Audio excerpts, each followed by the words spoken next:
అచ్చ తెలుగు విద్యార్థితో తెలుగు రాష్ట్రాల first rank నారాయణదే.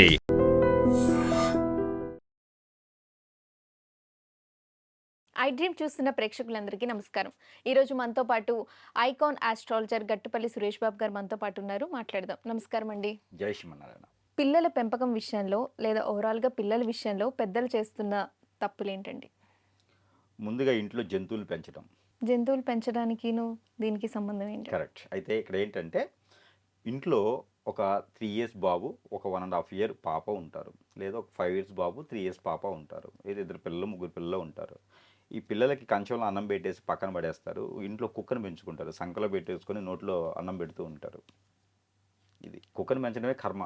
వాళ్ళు ఏ జన్మలో చేసుకున్నటువంటి కర్మల వల్లనే కుక్కల్ని జంతువుల్ని పెంచుతూ ఉంటారు ఇంట్లోనూ. పిల్లల్ని పక్కన పెట్టేసి కుక్కలకి ఎక్కువగా స్నానం చేయించడం, కుక్కని ఎక్కువగా ప్రేమగా చూసుకోవడం, పెట్టి సెంటర్స్ తీసుకెళ్ళటం, అలానే వాళ్ళు ఈ కుక్కల్ని ఎక్కువ ప్రేమగా గారాభంగా పెంచుకుంటూ ఉంటారు, పిల్లల్ని వదిలేస్తూ ఉంటారు. తర్వాత హాస్టల్స్, పిల్లలకి కో ఎడ్యుకేషన్ అని చెప్పేసి అని, లేకపోతే కనుక రెసిడెన్సీలు అని చెప్పేసి అని చిన్నప్పటి నుంచే బాగా రుద్దుతూ ఉంటారు.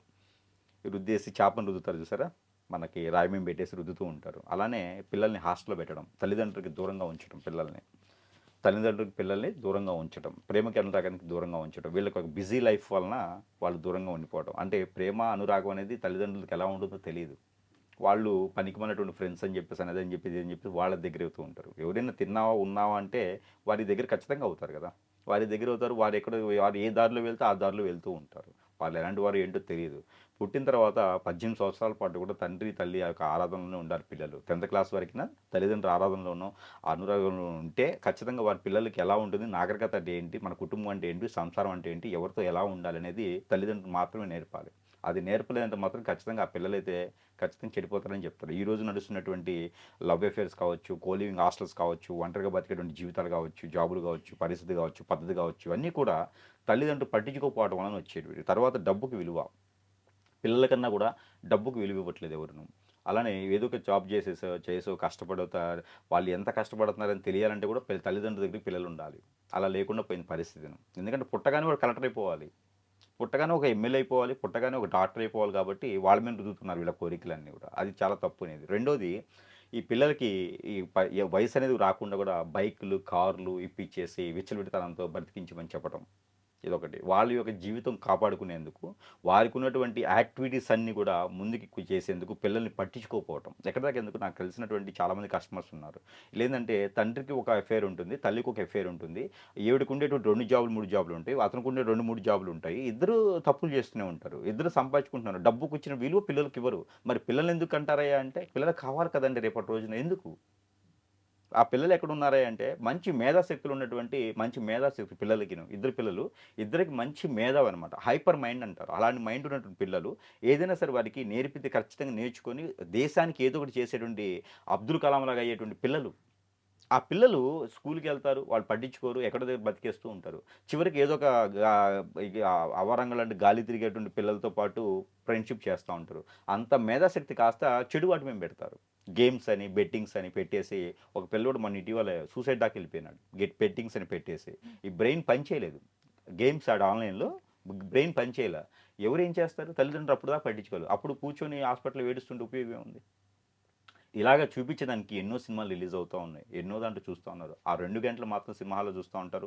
ఎక్కడైనా ఉపన్యాసంగా చేసినప్పుడు, ఏదైనా పురాణాలు ఇతిహాసాలు చేసినప్పుడు చూస్తారు. ఆ కాసేపు మాత్రమే వీడు ఏం చేయాలో ఇది చేస్తూ ఉంటారు. ఎప్పుడైనా సరే ఒకటి గుర్తుపెట్టుకోండి, తల్లి తండ్రి అనేటువంటి వారు సంపాదన కోసమో వ్యాపారం కోసమో బిజీ లైఫ్లోనో అనుభవించునో చేస్తున్నప్పుడు పిల్లలకి ఒక సమయం అనేది ఖచ్చితంగా ఇవ్వాలండి. ఆ పిల్లలకి సమయం ఇచ్చి వారి మనసు ఏంటి, మైండ్ ఏంటి తెలుసుకోవాలి. అలా లేకపోతే మాత్రం ఖచ్చితంగా పిల్లలకి వీరు చేసిన తప్పే అనుకోవాలి. లేకపోతే రేపు రోజులు భార్యను వదిలిపెడతారు, భర్తను వదిలిపెడతారు, ఇంకా ఏదైనా చేస్తూ ఉంటారు. ఇవన్నీ మర్డర్లు జరుగుతూ ఉన్నాయి, లవ్ జిహాద్ జరుగుతూ ఉంది, ప్రపంచం ఇంత నాశనం అయిపోతుందంటే కారణం ఏంటి? తల్లిదండ్రులు సరిగా పట్టించుకున్నట్టు పిల్లలే కదా, మొత్తం యువతే కదా ఉన్నది. ఈరోజు యువత రేపు పౌరులు కదండి. ఈరోజు యువత ఇలా అయిపోతున్నప్పుడు ఇంకేంటి, బానిసైపోతున్నారు, మత్తు పదాలు బానిసైపోతున్నారు. ఈ రోజుల్లో వాడు ఈజీ మనీ అవుతుందండి. ఈ రోజున ఏదో ఒక వ్యాపారం చేసుకుని 2,000 రూపాయలు సంపాదించుకుంటున్నారు డైలీను. ఆ 2,000 రూపాయలు చూసుకుని ఎవరికో తగలేస్తూ ఉన్నాడు, బార్లోనో పబ్లోనో అక్కడ ఎక్కడో తగలేస్తూ ఉన్నారు. ఇవన్నీ కూడా తల్లిదండ్రులు పట్టించుకోపోవడం కదా. కోలివింగ్ హాస్టల్స్ ఎన్ని ఉన్నాయండి ఈ రోజుల్లో. ఒకప్పుడు ఉండాలి అంటే అయిన వాళ్ళలోనో ఉన్న వాళ్ళలోనో తెలిసిన వాళ్ళలోనో ఉంచేవారు.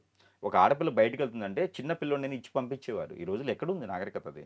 కదా! ఫ్రీడమ్ పెరిగిపోయింది. ఫ్రీడమ్ అని కాదండి. ఇక్కడ ఫ్రీడమ్ కాదు. ఇక్కడ గోల్డ్ రాపు, సన్ రాపు అన్నీ పెరిగిపోయినాయి.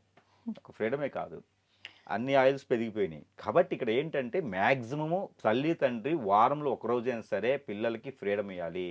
ఎక్కడో వారానికి చేపల పులుసును బొచ్చి చేపలు లేకపోతే కూరమేల చేపలు తీసుకుపోయి ఇస్తే అయిపోతుందా అండి? కాదు కదా! వాళ్ళకి కావాల్సినటువంటి సమకూరుస్తున్నారు. వాళ్ళు కష్టపడాలి కదా! కష్టం ఎప్పుడు పడతారు? దేశానికి బాంబు ఏంట్రా అని చెప్తున్నారు తప్పితే దేశంలో కాపాడాలిరా బాబు అని చెప్పట్లేదు ఎవరును. తర్వాత అండి మేజర్‌గా పెళ్లి విషయం అండి. తల్లిదండ్రులు తప్పు చేసేది పెళ్లి విషయం.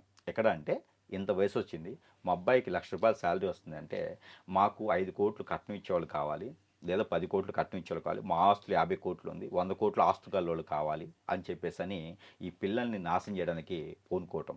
అలానే అమ్మాయి ఉంటే మా అమ్మాయి బీటెక్ చదివి 3 సార్లు బీటెక్ చదివేసి మా అమ్మాయి 2 సార్లు లేచిపోయి వచ్చేసిందండి. మా అమ్మాయికి చాలా అనుభవం ఉంటుంది, ఖచ్చితంగా ఈ ఎన్ఆర్ఐ ఉండాలి, ఆ అబ్బాయికి 3 పెళ్ళైన పర్లా గ్రీన్ కార్డు హోల్డర్ అయితేనే మేము అమ్మాయిని ఇస్తాము. డిమాండ్ అనమాట. గ్రీన్ కార్డు హోల్డర్కి మా అమ్మాయిని ఇస్తాము. వాళ్ళకి గొంతెమ్మ కోరికలు అంటారు. ఈ గొంతెమ్మ కోరికల వల్ల పిల్లల జీవితం మొదటి అధ్యాయం నాశనం చేశారు. ఇక రెండో అధ్యాయానికి ఏంటి? వాళ్ళ పెళ్ళి కూడా వీళ్ళ ఆధీనంలో ఉంటుంది. మా అబ్బాయికి 3 లక్షల శాలరీ వస్తుందండి నెలకి, మరి అమ్మాయి సంగతి ఏంది? ఒక 50 కోట్ల ఆస్తి ఇస్తారా, కట్నం ఇస్తారా అనేది ఏర్పడుతుందన్నమాట. ఇది డిమాండ్. ఇది తల్లిదండ్రులు చేసేటువంటి మొదటి తప్పుగా మనం పరిగణలోకి తీసుకోవచ్చు. చిన్నప్పుడు చేసిన తప్పు కాకుండా ఇది మొదటి తప్పుగా మనం పెద్ద తప్పు అనమాట. తల్లిదండ్రులు వారి జీవితాన్ని నాశనం చేయటం. ఇక్కడ పోతే కంపాటబిలిటీ ఉండదు. భార్యాభర్తల మధ్యన కొట్టుకుంటూ ఉంటారు. ఇకపోతే వారికి ఒక అఫేర్, వీడికి ఒక అఫేర్ ఉంటుంది. ఇక ఎక్కడ జీవితం ఉంటుంది? ఇది ఎవరు చేస్తున్నారు తప్పులన్నీ? సరైన సమయాన్ని పెళ్ళిళ్ళు చేయరు. ఈ రోజులు ఎప్పుడు చేస్తున్నారండి పెళ్ళిళ్ళు? ఎన్ని సంవత్సరాలు చేస్తున్నారు? 30 ఏళ్ళు వస్తుంది. పెళ్ళి అవుతుందా?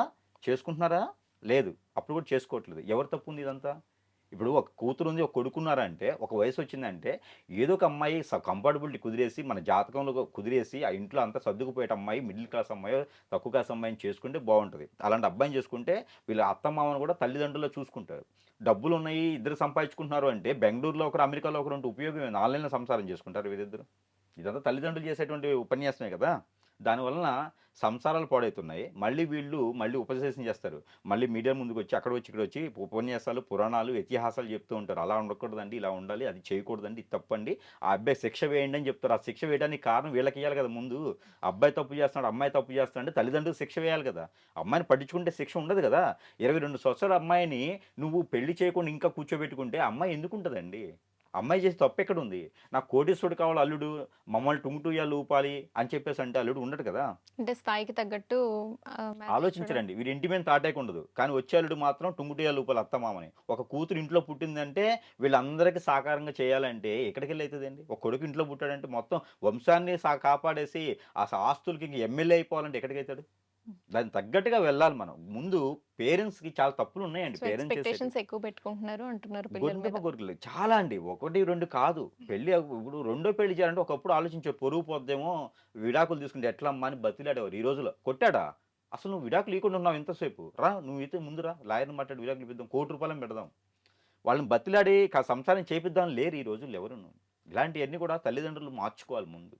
తల్లిదండ్రులు మారనంత వరకు కూడా ఈ వ్యవస్థ మారదు. అప్పుడు పిల్లలు నాశనం అవుతూనే ఉంటారు.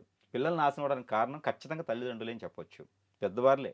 వాళ్ళు మారితే తల్లిదండ్రులు గది మాట్లాడి చేస్తే ఇలానే చేయాలంటే ఖచ్చితంగా పిల్లలు చేస్తారు. వాళ్ళ మీద గౌరవంతోనో భయంతోనో లేనిపోయిన ఆశలు కల్పిస్తారు పిల్లలకిను. అలాంటి ఆశలు కల్పించడం వల్ల లేనిపోయినటువంటి అపోహలకు పోయేసి బలవుతూ ఉన్నారు. ఈరోజు వ్యవస్థ మొత్తం ఇలానే మారిపోతుంది. కాబట్టి మేము కూడా ఒక మంచి సబ్జెక్టు, మంచి నినాదానికి ప్రభుత్వానికి కూడా తెలియజేసేలాగా వస్తున్నాము. కాబట్టి ఇలాంటి బాల్య వివాహాలకి వస్తున్నాం. కాబట్టి ఇక్కడ ఏదైతే తల్లిదండ్రులు ఉన్నారో వారికి మాత్రం పిల్లలు తప్పు చేశారంటే పిల్లలకు శిక్ష వేయకూడదండి. ప్రభుత్వాలు కూడా మారి కొత్త జీవో వచ్చి తల్లిదండ్రులు కూడా శిక్ష వేయాలని చెప్తే అప్పుడు వ్యవస్థ మొత్తం సకాలంగా మారుతుంది. పిల్లలు బిహేవియర్ విషయంలో తల్లిదండ్రులు తప్పులు ఏంటనేది వివరించినందుకు ధన్యవాదాలు. And for more videos, Please subscribe to iDream channel. Subscribe to iDream Media. Please subscribe to iDream. Please subscribe to iDream. Please subscribe iDream. And please subscribe to iDream. For more videos, subscribe to iDream. please like, share and subscribe to the channel. Congratulations, iDream. Subscribe to iDream. Subscribe to iDream. So subscribe to iDream Media. iDream ki iDream team andarki huge congratulations. Please subscribe iDream Media. Please subscribe to iDream. Subscribe iDream. Please subscribe to iDream. I dream అంటే నా కళల ఛానల్ను subscribe చేసుకున్న నోరు తిరుగుతలేదు. మీరైతే గంట గుర్తు కొట్టండి. For more such videos, please subscribe to iDream. Subscribe to iDream. Please subscribe to iDream. Please subscribe iDream Media. Please do subscribe to iDream. Please subscribe to iDream Media. For best entertainment and information, please subscribe iDream. And don't forget to subscribe to iDream.